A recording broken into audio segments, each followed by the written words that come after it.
you'll be talking to yourself or you're talking to the wrong people. Okay. Feel free to jump in if you've got any questions at any point. Now, buyer personas is what I've called it. Other people call them user personas, customer personas, avatars. It doesn't matter what you want to call them. They're all the same. Okay. So why they're important is, like I said, if you don't know who you're talking to, you're wasting your time. So essentially a buyer persona is, sorry, the teenager's up and wandering around. Buyer persona is going to, if essentially it's a fictional representation, generalization of people, okay, which I know we've been told we shouldn't pigeonhole and we shouldn't generalize, but in terms of business, so that we get our messaging right and we're not wasting time with our marketing and our advertising and all of that sort of stuff, it's really important that we know exactly who we're talking to. And for that, we need to generalize. Once we know who our people are inside and out, everything about them as much as we possibly can, you're going to be able to implement this across your entire business. So not just in terms of your social media or your marketing, you're going to be able to put it across your customer service, the products that you offer, the services that you offer, everything. So you're not putting something out into the world that your people don't want. That makes sense. Okay, so like I said, nutshell, they're a fictional generalized representation of real people. Okay. Right. What I'd love you guys to do, if you haven't, have you already done this? Have you got your buyer personas sorted, your customer avatars done? Not done? I've created an idea of who my ideal client is, but I haven't actually started working with anyone, so that might change over time. Yep. But that's actually really good, because what I would always suggest is that you start with one.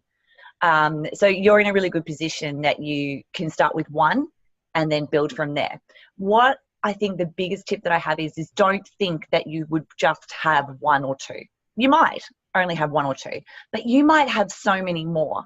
When I sat down with my new direction for this year, I've actually already got four different buyer personas.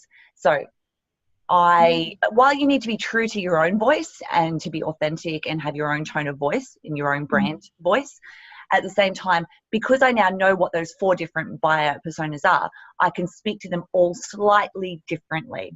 Okay. And I'm going to actually show you mine that I'm sort of still refining, just to give you an idea. So start with one and then build from there. Okay. So how can we use them once we've got them? So we do that to personalize messages and communications. So part of when you're building your buyer persona is you're going to be, how do they communicate? So I've got some who love a phone chat. I've got others who love to send me Facebook messages. I've got others who will lay it all out in an email. So once I know how they want to communicate with me, that's how I then will communicate with them. Okay. So do they want to hear podcasts? Do they want to read a blog? That sort of thing. So it'll really help you to, again, not waste time and money. That's essentially what this is about, so that you can be really, really targeted. You can create targeted marketing campaigns, targeted competitions, promotions, events, advertising, all of that. It's going to help you streamline it. And again, like I said, with the products and services that you offer, this is going to help you to give them exactly what they want. Okay. And then to segmenting, right? So again, like I said, with my three, I'll explain a bit more about my fourth one, but with my three, the messaging will be slightly different. So in order to really seduce them, my wording will be slightly different. My timing will be slightly different. The length of my communications will be slightly different. Okay, hope that makes sense. So how we create them, okay. So I come from a market research background, so I'm really used to, I suppose, the demographics, and also I'm a qualitative interviewer by profession, I suppose. So I'm really quite used to interviewing people and getting into the nuts and bolts. But you can do that as well. And again, that comes down to, are my people much more likely to fill out an online survey for me? Or can I give them a call and chat to them for 5-10 minutes and ask them some questions. I'm going to pull out, good morning, I'm going to pull out the behavioral trends that they have. So when a lot of people at this time of year are going, oh, it's so slow, it's so quiet, nobody's back to work yet. Some of my buyer personas, this is the busiest time of the year because they've had that little bit of downtime and they've had an idea, they've had to think about what they want to do for the new year, and they then come back Monday. I'm getting ready for it. They'll come back Monday, all guns blazing with what they want to do. And so I've identified that for one of my buyer personas, actually for two, that's a behavioral trend. Okay. And I see that year after year. I will then optimize my forms, my shopping carts, so that I'm only asking for the information that they're comfortable giving me. So one of my buyer personas, which is kind of white label, so they're businesses, they're much more likely to go, yeah, I'm quite comfortable to give you my first name, my last name, my company name, my job role. Okay. Whereas my consumers who don't really know me yet, that I don't have a relationship with, might only feel comfortable giving me their first name and their email address. Okay, so then I can optimize my forms and also my carts. So when they click on to buy my products, I can customize that so that they're comfortable. Okay, again, it's also identifying those barriers.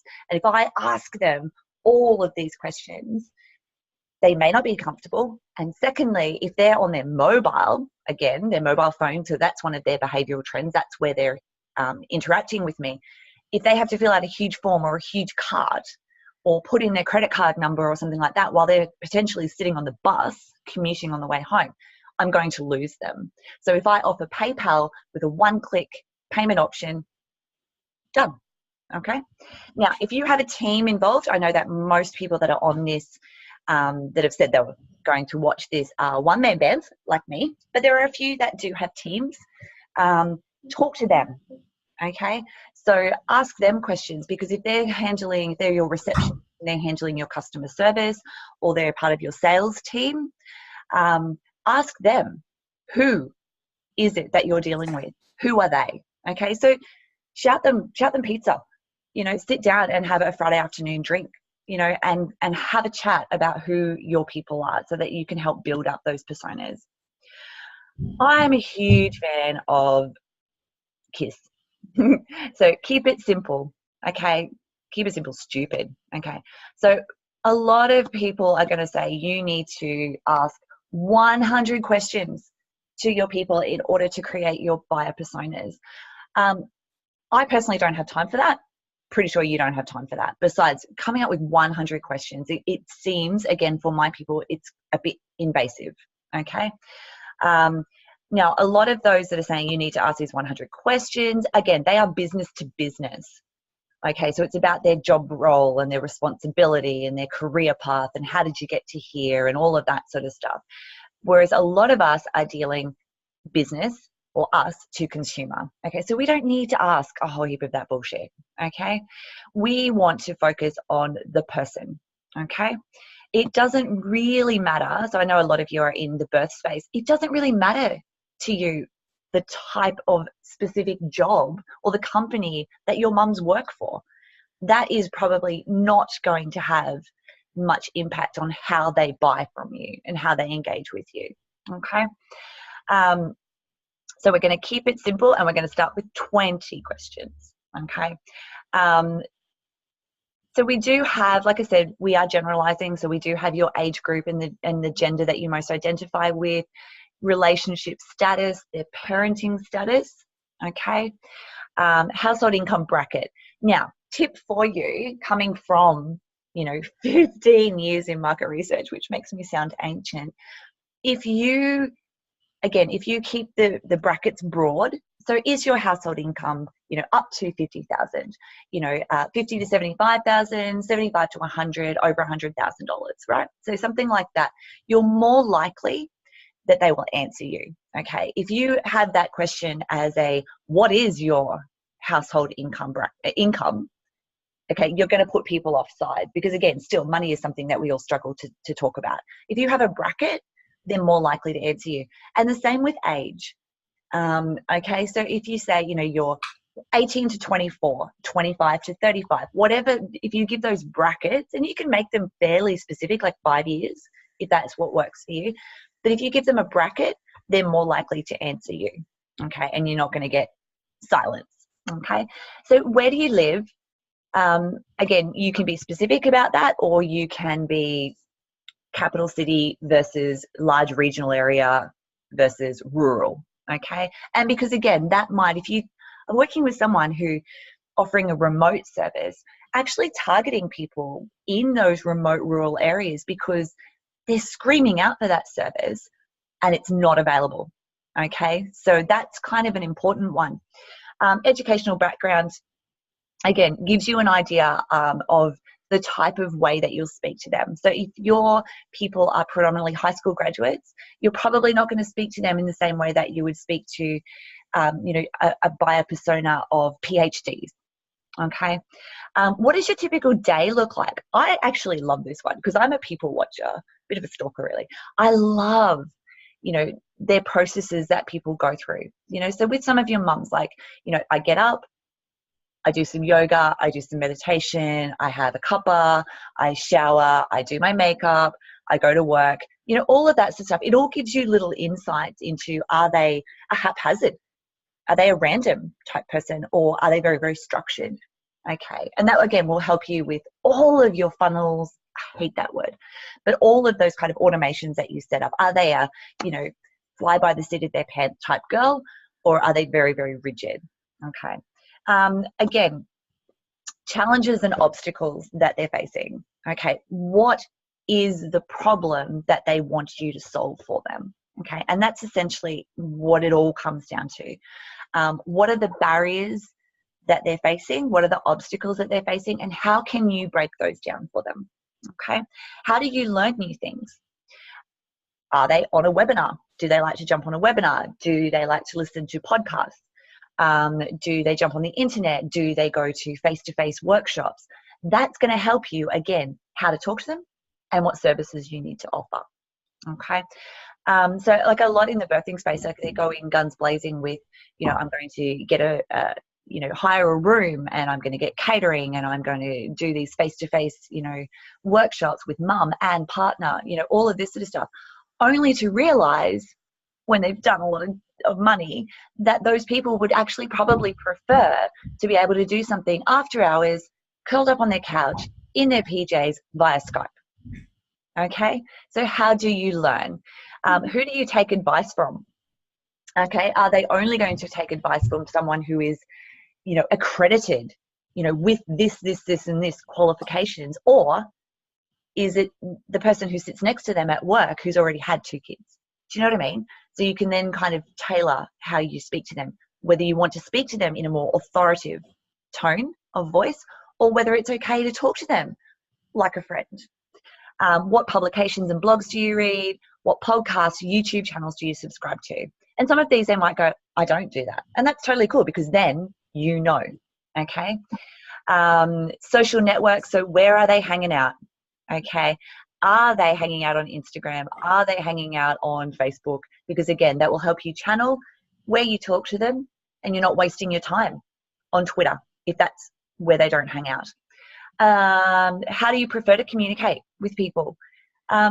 There's a lot of people who still want that in-person kind of contact. There are others like me. I'd much prefer to chat on the phone or online. Okay. How do you prefer to ask questions? So email, phone, messenger, things like that, because then you'll know on your Facebook page, do you need to monitor your messages, because that's how they want to communicate, because they want a response from you really, really quickly. Okay. She's so cute. Hello. She can see herself. We were having a little chat before. Hello. I also like, and it doesn't really matter what industry you're in, I always really like the one of describing how you made a recent purchase. Again, are they a spontaneous person, or do they have to do heaps and heaps of research? Do you need to send out 6 emails to introduce yourself and build your awareness and build trust and build authority before they're going to buy from you? Or will one suffice? Okay. I launched a course November. or December, I launched a course. And one of the girls who bought it actually said to me, I'm not an impulse buyer. However, the copy on your landing page really spoke to me and I bought it straight away. And I was like, that's really interesting to me. So when you get them to describe a recent purchase, it helps to identify the decision-making process that they go through. You know, and again, it's the same as like when you go to the supermarket yourself. How do you buy something? I've got a recently diagnosed celiac, so my buying process at the supermarket has now changed because I now need to read the ingredients much more than I would before. There's obviously certain things on the packaging that I'm looking for. I have the celiac app on my phone where I can check, you know, additives and ingredients to make sure that they are cool for him to eat or not. So that's changed. So my shopping takes so much longer now because I'm having to constantly check up on that. And that's now part of my purchasing behavior. What's one goal for this year? You can change that. You can say, what are your top 3 goals for this year? Something like that, just to give you an idea, again, of where they're heading and what they want to achieve, so that you can then align your offerings to make sure that you're providing a solution for them. What motivates them in life, work, play? What is it that they want to do? What's motivating to them? Is it their health?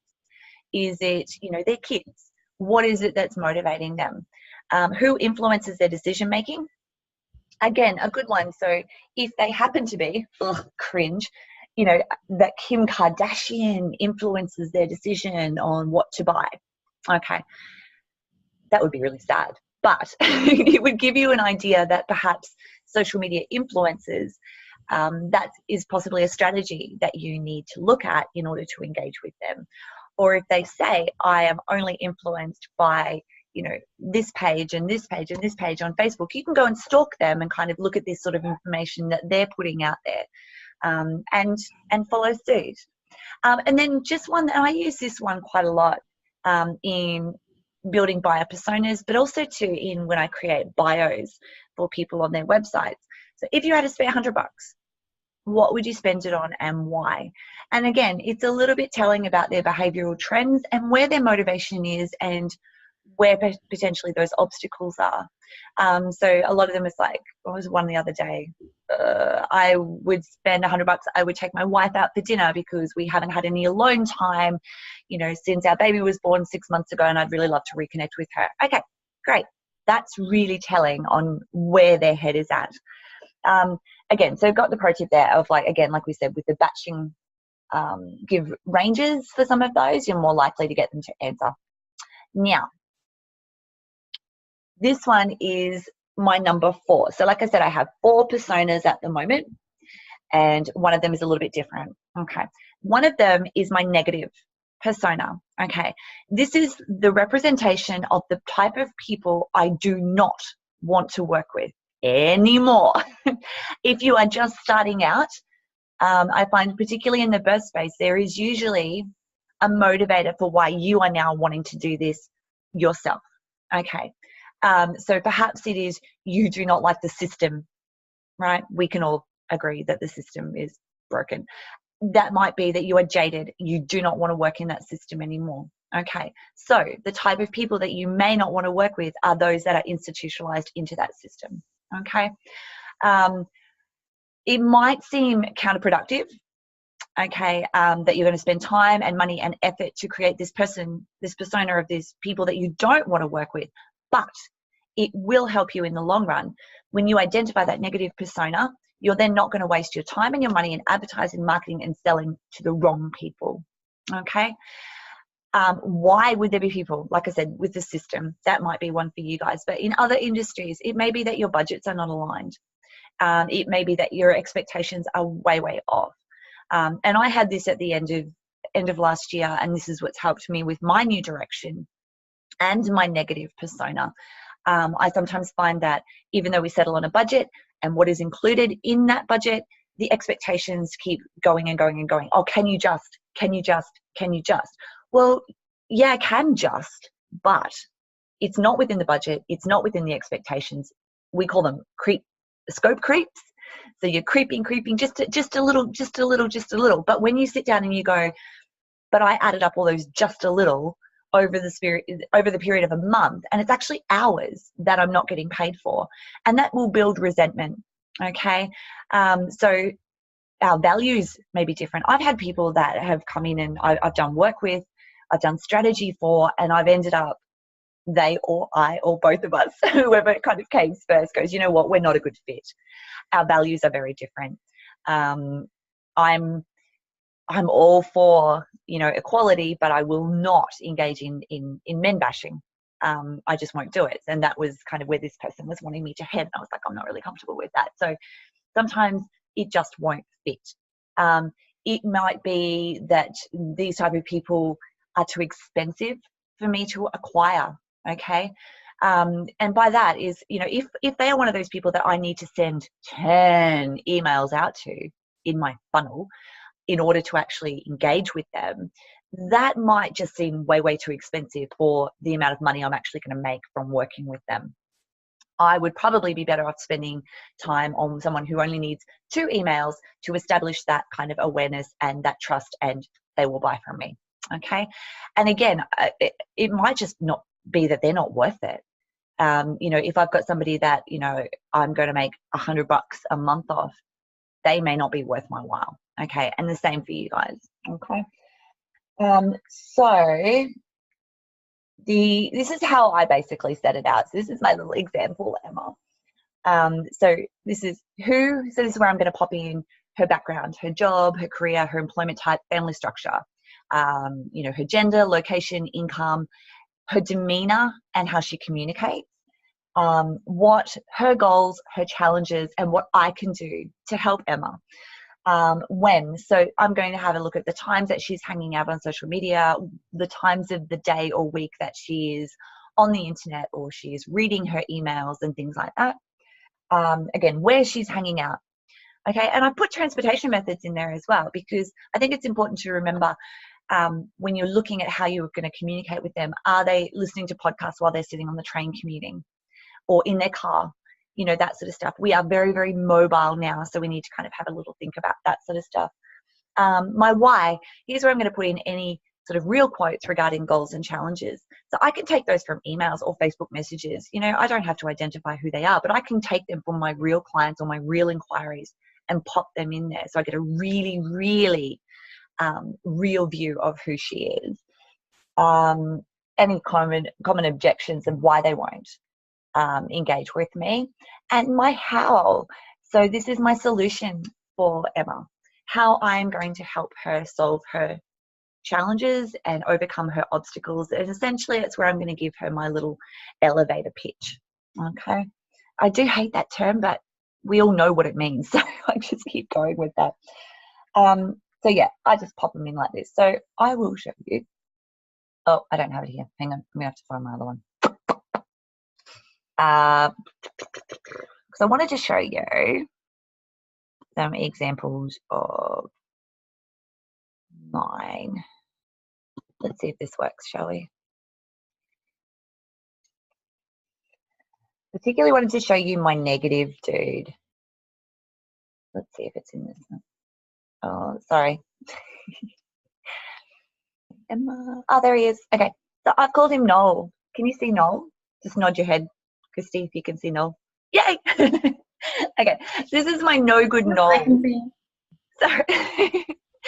So like he's constantly on his phone, he's wearing a suit, you know, he's a bit, yeah, you know, yeah. And you can do, there's lots of free stock, you know, websites that you can use. You can just type into the search bar, you know, like I just put corporate man or something like that, because I knew that that was the type of person that I didn't want to work with. And so I found that one, that's perfect, you know. So no good Noel. So he's, you know, ex-corporate. He is a business owner. He has employees. Okay. He's married with kids. Obviously, he's skewing male. He's 40 plus, 120K income. He's in a capital city. He has that micromanaging, overbearing, overstepping boundaries demeanor. Okay. He always wants to talk on the phone or face to face, actually. But that, again, that takes so much extra time that he's not prepared to pay for. So I'm not prepared to work with him anymore. Okay. You know, he's constantly got a device within arm's length to the point where he'll ignore you to attend to it. You know, he's hanging out on Facebook and LinkedIn and Twitter and YouTube. And I just put there, I don't want them. Okay. So like I said, my personas are still a work in progress for my new direction, but that is my negative dude who I don't want to work with. Okay. And it's not because he's male. It's because he's overbearing and micromanaging, and he oversteps his bounds constantly. Okay. Because I've had women that do this too. So, but again, we're generalizing. Now, this is my white label Winona. Okay. My teenager picked my names. They're quite interesting. So she's ex-corporate. Oh, I haven't actually updated this one. Okay. So essentially she's updated. She is, she's ex-corporate. Okay. She wants to do her own thing. She understands that she can't do it all. So she's going to need some help. So obviously the way that I talk to her is slightly different. Ooh, this is my renegade, Regan. Okay, so she's the girl that with Winona, I'm probably going to sit down with her and have a cup of coffee, okay, at a cafe and have a meeting, if that's how we choose to do it face to face. Regan, I'm probably more likely to be at a bar having a margarita, okay, because that's how she rolls. You see how they're slightly differently. So again, she's a creative small business owner. She possibly still has a day job. Okay. She is well read and educated, but not necessarily in the traditional sense. Okay. Non-conforming, yet she's very nurturing. She's quite fluid in terms of her gender, her sexuality. She's, 30 to 45. If she has a dual income, if she's not on her own, it's a middle to high, non-corporate type of income that's coming into the house. Located in a capital city or a larger regional area. Think, Byron Bay, Bendigo, that kind of place. Okay. I don't have to do all of these. And then my fourth one is my copy consuming Cecilia. Again, this is my daughter's come up with this name. So essentially, she's a small business owner or operator. She still probably treats her business as a sideline. Okay, because it's not quite there yet. So she doesn't actually have the budget to hire somebody like me. Okay, but she does have the budget to buy the courses that I sell. Okay. Now, also to her style of learning is that 8 o'clock on a Friday morning, she's probably at her normal job. Okay. So she's not going to be able to log in and watch this in real time. So she's more likely to watch a replay, or she's more likely to buy the course that's attached to this. And she's more likely to do that after hours. So probably tomorrow morning. And she's likely to read it sitting at a cafe, having a coffee on a Saturday morning. And her style is self-paced. Okay, so I now know how she wants to consume my content, so I'm creating that for her. She's time poor, she's budget poor, but that's okay because I'm now creating products that suit her. Okay. She's hanging out on Instagram, she's hanging out on Facebook. So do you see I've got quite different personas? So I've got the kind of corporate white label. Again, it's quite, their demeanor, I haven't put this in this one yet, but their demeanor is they're very calm, to all intents and purposes, particularly very professional. However, when we have as I call it, a virtual water cooler meeting, they will vent and the F-bombs will be dropped and all of that sort of stuff. Okay. So that's kind of how you create it. And that's how I put mine together so that I'm now very clear on how I talk to each of them. And now within my emails and things like that, I can segment. So that's how I'll talk to Winona. That's how I talk to Cecilia. That's how I talk to Regan, and all slightly differently. I can set everything up so it ticks along and I'm communicating with them in the way that they want me to, yet I'm not stressing myself out. So over time, of course, as I do, but still happy to throw it out if you've got any specific questions, or if I've confused the fuck out of you and you want me to clarify something. No. What about, can you hear me? Yes, Michelle. Yes. What about if you had Noel approach you? Would you just tell him that you're not the right fit, or would you recommend him to someone else?